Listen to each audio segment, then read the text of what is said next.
So in this video, I'm going to show how I built this fence using pressure treated lumber. You're going to want to stay tuned to the end because I'm going to share my opinion on why I think building it this way is a much stronger option than buying pre-built fence panels.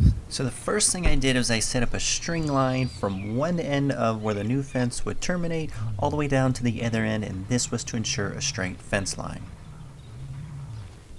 I wanted my spacing to be 8 feet between the posts, so I made marks marking where the new post should go, and I started to dig my hole here.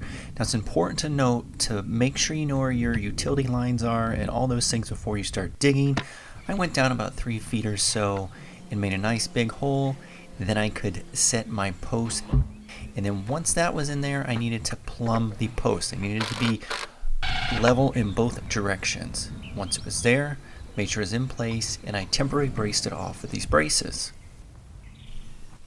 Now it was time to mix up some concrete, and I decided to use 2 80-pound bags of pre-mixed concrete per post, and I like to mix concrete like this with a mixing drill, and I basically just mix it till it gets to the consistency that I would like it. And I just add the concrete to the hole, and then I compact it with a piece of scrap lumber just to make sure to fill that hole as best as possible. And then I happen to come back, use a scrap piece of wood, and just cleaned up the finish a little bit. This is going to be covered with landscaping, so no big deal. Now I'll just let it sit overnight.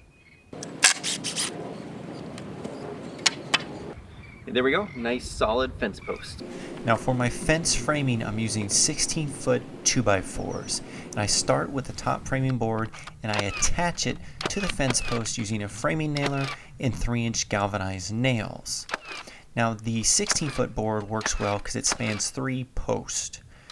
After the top framing board is attached, I come back and I attach the bottom framing board.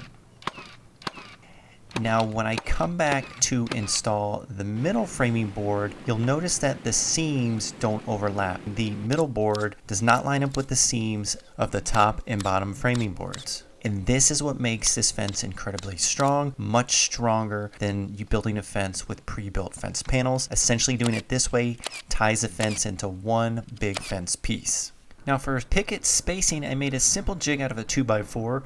When I slide it up against a picket, it makes a 3.5-inch gap, which is perfect for my fence picket spacing. And I'm just attaching the pickets using 2-inch galvanized nails. So I ran a string line up here, and that's how I know where to put my picket boards. Just get them almost close to where they don't touch within a 1/16 of an inch or so. Check it off. Putting 2 nails in each. You can see how the pickets are all in line with the string. Nice and level. So this is a privacy fence, so I come and fill in these gaps on the backside with more pickets. And I do the same process. I just flush it up to my line. Spacer block. Flush this up to the line. I go. Double check for level. It's good. And from this point out, I just repeat these processes to complete the fence. I keep framing and I add pickets. I space them at 3 inches on both sides of the fence, and I end up with a very strong, very good looking fence. What's nice about this is it does allow a little bit of a light gappage. When you look at the fence from the angle, it also allows some wind through, but when you do approach the fence dead on or at like a 90-degree angle, you do get complete privacy. So the fence turned out great and it's very strong. So I appreciate you watching. If you found this video helpful, please give it a thumbs up and consider subscribing. Thank you.